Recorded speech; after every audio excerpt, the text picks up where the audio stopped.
If you are a voter in Karnataka, then 10th May is a very important day for you to remember. That is polling day for Karnataka Assembly Elections 2023. On this episode of State of Play, we take a look at the campaign that political parties, three primary political parties, the BJP, JDS and Congress, have taken on over the last few months in poll-bound Karnataka. There were a lot of hits, there were quite a bit of misses, and on this episode, we take a look at what has worked for each of these parties and where really do the challenges lie as far as outreach is concerned. I'm Anusha Ravi Sood. Welcome to the show. First, let's take a look at what is working and not working for the BJP and where the challenges lie. The BJP, the incumbent party in government in Karnataka currently, and its biggest strength, as the BJP itself claims, is the big vote catcher, the crowd puller, Prime Minister Narendra Modi. PM Modi's campaigns, official election campaigns in Karnataka, started pretty late, only the last 2 days of April perhaps, and then now a few more days in May, just before the elections.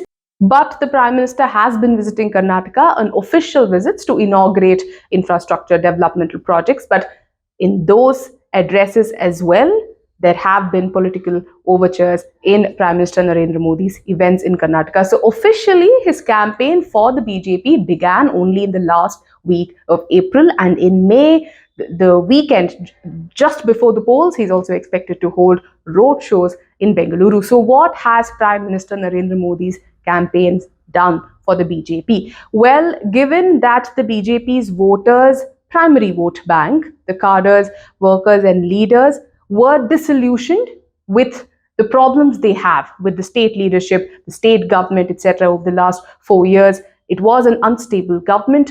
Instability was a concern. The chief minister had changed. Many senior leaders in the party felt that they were being sidelined, and this disillusionment had trickled down to the cadres as well. The Prime Minister's events, the roadshows, rallies, speeches have managed to target this particular section, to enthuse, to motivate, to convince the BJP's core voters, core cadre base to come and start working with the party, vote for the party and campaign for the party. That has been the actual achievement of Prime Minister Modi's rallies, to address those sections of the BJP's vote bank and the leadership and the cadres who were disillusioned with the BJP in Karnataka and motivate and enthuse them to come back and show interest in the elections. Something else that is working well for the BJP is its massive, mammoth exercise really at the booth level. Cadres have always been the BJP's strength. In fact, Shobha Karanlaje, the convener of BJP's Election Management Committee here in Karnataka, in an interview to South First, has said that BJP's strength lies in the booths, and this is something the BJP National General Secretary organization, BL Santosh, has said on his Twitter Spaces. Interestingly, BL Santosh has moved from being behind the scenes, from talking only to the cadres, to now engaging on social media, engaging directly with people, and this is a very, very evident change of stance on how he has, how his role has changed when it comes to Karnataka elections this time around. I'll get into that a little bit later. But booth level outreach program of the BJP has been its greatest strength, especially in the last 3 weeks, in the run up to polling day. And at that booth outreach program, the focus has mainly remained on union government's schemes, targeting beneficiaries of these union government schemes and convincing them that it is the Modi government that has given them those schemes, and the BJP government at the state level has helped implement them effectively. So at the booth level, it is all about the union government's schemes, targeting beneficiaries of those schemes and convincing voters to vote BJP back to power in Karnataka, so that the state government can work in tandem with the union government in what the BJP sells or calls the double engine government. Throughout its campaigns, the party's focus has been to retain its primary vote share. Let's remember in 2018 assembly elections, the BJP had won 104 seats, but its vote share was just about 36%. Although the Congress won only 80 seats, its vote share was 2% more than the BJP. This time around, the BJP's campaign, the focus, their entire machinery is working towards retaining this vote share. While the Congress and the JDS's focus has been to hike their vote share, to increase their vote share substantially so that it can translate into the number of seats ultimately that ends up in the party's kitty. Something else that is working for the BJP is after he was sent into cold storage following his forced resignation as chief minister in 2021, B.S. Yediyurappa has been brought back and made the face of BJP's local campaign here in Karnataka. And this move came after the BJP's internal survey suggested that the party's core vote bank of a community, the Lingayat community, could split. The party's internal assessment said that Lingayats may not vote en masse for the BJP, and to counter that problem, B.S. Yediyurappa has been brought back from cold storage and he is now leading the party's local campaign. B.S. Yediyurappa, a Lingayat strongman, although has declared his intention to retire from electoral politics, he's not contesting these polls and he is the face, the local face for the BJP in these polls.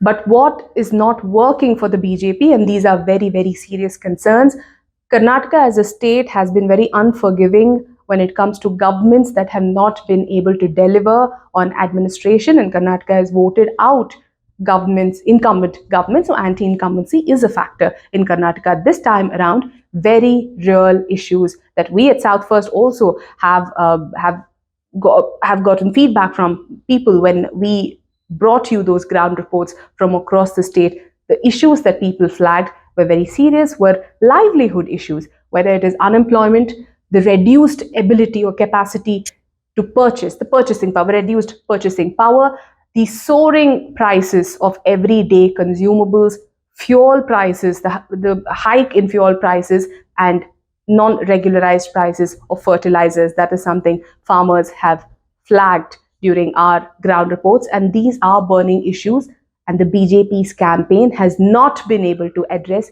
any of them so far, so that anger definitely remains. The opposition parties, JDS and Congress, have been very successful in nailing the corruption taint to the incumbent BJP government. The 40% government or 40% Sarkara campaign of the Congress, also fueled by the JDS, making allegations of corruption against the BJP, has stuck. The BJP, despite its 100 attempts, has not been able to shake off that image. Whenever polarization has been a key point in any election, the BJP has been the biggest beneficiary. But this time around, in Karnataka elections, polarization, it seems, has not worked well for the BJP as much as it intended to do. There are two reasons for it. One, as many psephologists have also spoken about it, in coastal regions, which is otherwise stereotyped as the laboratory, Hindutva laboratory, it seems polarization has reached its saturation point. There's nothing more that you get out of there. So the BJP tried something else. The BJP tried to make Hindutva a pitch, polarization a tool in old Mysuru region where the party does not have the kind of presence it has in rest of the state with this entire Tipu Sultan and Uri Gowda, Nanje Gowda narrative, but that did not fly. So that perhaps damaged the party much more than it helped. So polarization as a whole is not helping the BJP. Even the Congress's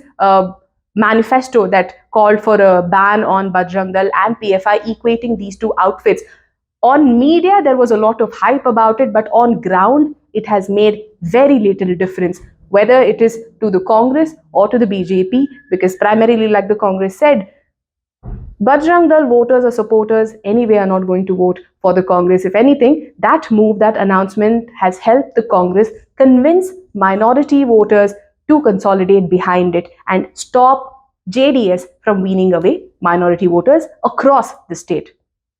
The internal tussle in the BJP has been a huge problem this election.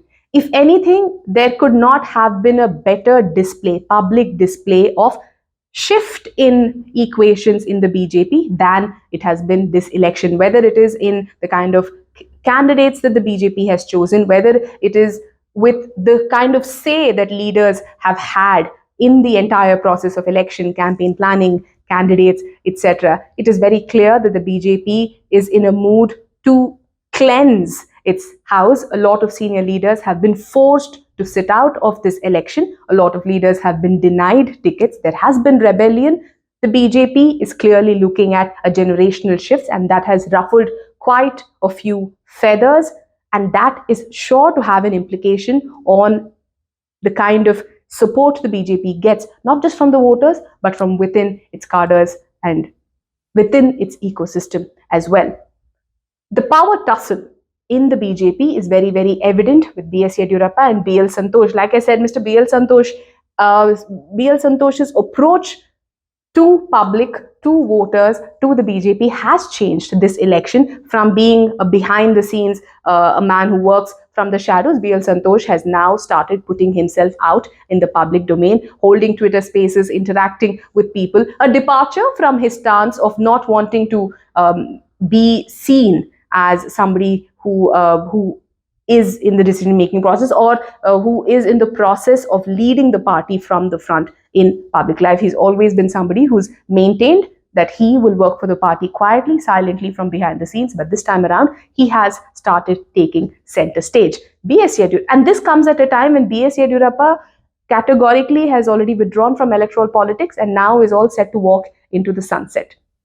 This also comes at a time when leaders like Jagdish Shettar, who have quit the party, have publicly and for the very first time named B.L. Santosh as one of the reasons why he and other leaders like him in the party have been sidelined. So there is a huge shift when it comes to BJP's approach to elections, and that is evident this election. Slightly not working well for the party, but maybe in the long run, this is what will yield results for the BJP. Something else that is not working for the BJP, even though the BJP insists that the Modi factor and the Modi magic will sweep the elections, will help BJP sweep the elections this time, is that the people's clarity in treating this as an assembly election and not a Lok Sabha election, the differentiation that voters are able to make, that they will vote for a set of issues and ideas in the assembly election, and the issues, ideas, concepts, the preference is very different to a Lok Sabha election, is something that is being counterproductive for the BJP's campaign. Other than the fact that there is internal dissent within the BJP when it comes to leaders who have been parachuted as in charges from other states, from the central leadership of the BJP, and candidates who have been parachuted, new candidates, new faces who the cadres do not know. And the BJP wants to make this election about party and symbol, especially in a state like Karnataka, where candidates, caste, play a huge factor in electing someone. So this time around, all of these changes that the BJP has pushed through has somewhat become a challenge for the party.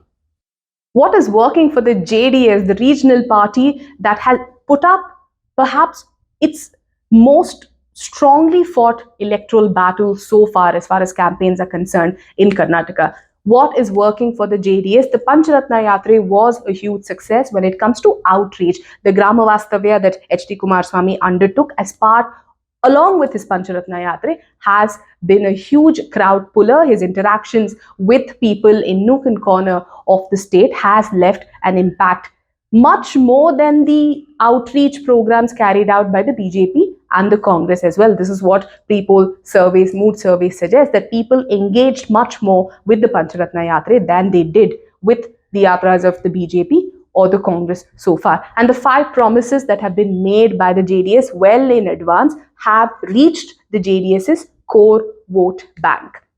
Something that has worked out for the JDS, and this came out of the blue, the JDS also was not prepared for it, the number of rebel candidates from the Congress and the BJP joining the JDS, enhancing the JDS's chance of fighting a good contest in about a dozen constituencies where the JDS had no cadre, no leader, no candidate at all.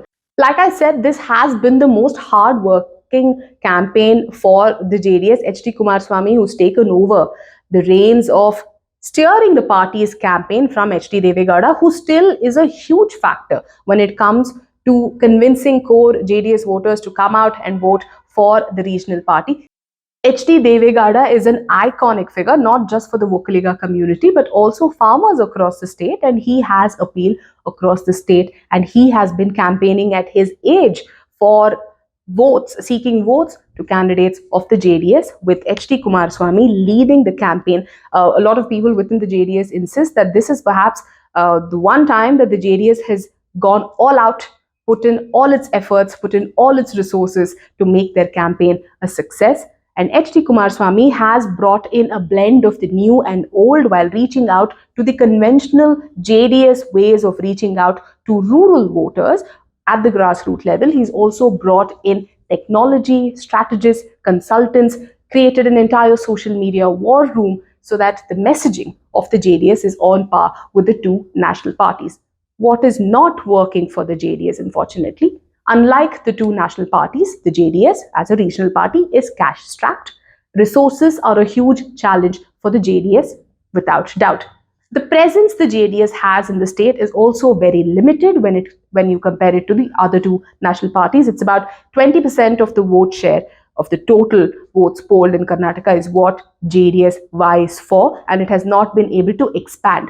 Although these rebel candidates from BJP and Congress have come and joined the party, they are contesting elections on their own strength, and they do not have the backing that the JDS as a party could give them, because the JDS is not present across the state as impactfully, as powerfully as the other two national parties are.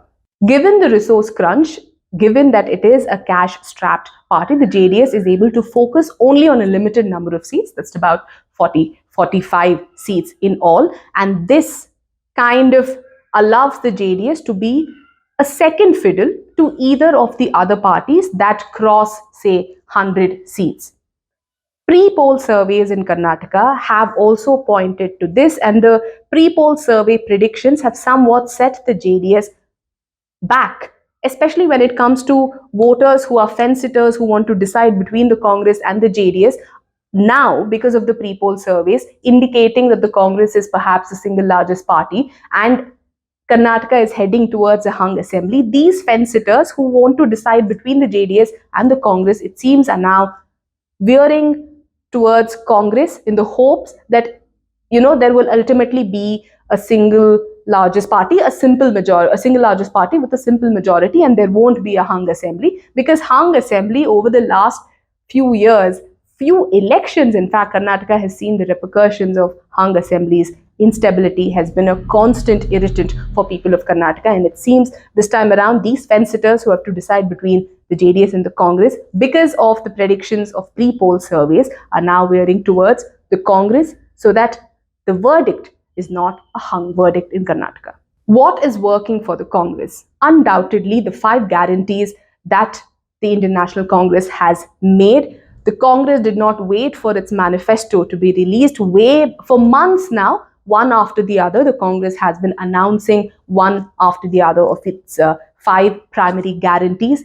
Our ground reports tell us that free bus travel for women and the 2,000 rupees for women head of households is a huge hit among rural women as well, especially women who are part of self-help groups. In self-help groups, these 2 schemes of the Congress, these 2 guarantees of the Congress are all the rage. Let's remember, in Karnataka, out of the 224 constituencies, 122 constituencies have women voters outnumbering male voters. It is not to say that all of these women will support the Congress, but the very fact that in self-help groups, in rural areas, women have started discussing these guarantees of the Congress means that the Congress's 5 guarantees has reached the grassroots level, and that is working for the Congress.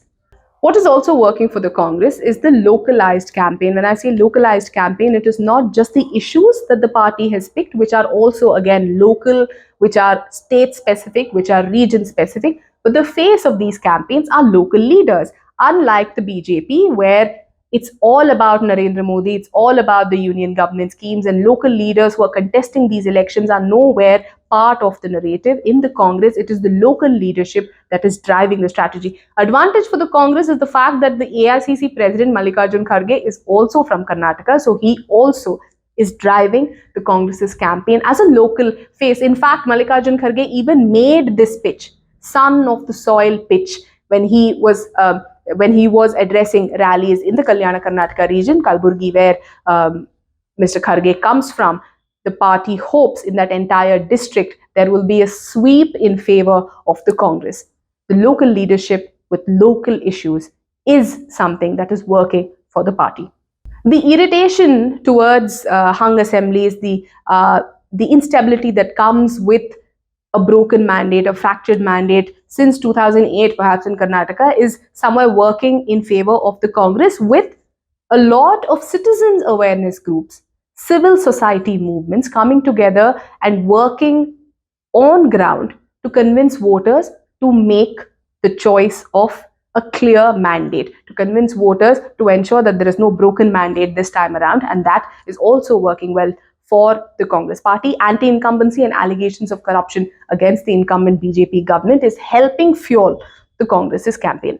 Throughout its campaign, the Congress has also been on the offensive, unlike its previous experiences where it has gone on the defensive the moment there is a setback. Take, for example, how Mallikarjun Kharge's comment against Prime Minister Narendra Modi of a venomous snake was turned around, while the BJP, including Prime Minister Narendra Modi, tried to make it about abuse culture of the Congress, that the Congress targets him and abuses him. And in the past, whenever there have been personal remarks made against the Prime Minister, it has worked in the BJP's favor to drum up, making this a personal issue, personal attack on the Prime Minister. But this time around, the Congress did not go on the defensive. In fact, Priyanka Gandhi led the Congress's offensive in this matter and mocked this entire abuse culture allegation against the Congress. In fact, calling out the Prime Minister, insisting that the Prime Minister was putting himself before people and was making this election all about himself. And within hours, honestly, by the next rally of the Prime Minister, this entire debate had fallen down already. Had the Prime Minister did not make any references to personal comments against him again. So the Congress has been on the offensive, even when it came to the controversy around the Congress putting Bajrang Dal and PFI in the same box in its manifesto and saying that it will take action, it will ban outfits like Bajrang Dal that indulge in hate politics. There was a huge hue and cry by the BJP. In fact, BJP leaders also calling on people to chant Hanuman Chalisa in protest against the Congress. But the Congress has been categorical in standing its ground, although leaders like Veerappa Moily and DK Shivkumar have taken a more soft stance against it, raising again questions of whether the Congress is still unanimous in its decision. But mostly the party has chosen to be on the offensive throughout this campaign. And that aggressive campaign, it seems, has worked in favor of the Congress in helping it consolidate vote share within not just its primary vote banks, but also show other fence sitters, other people, that they can trust the Congress and vote them instead to power.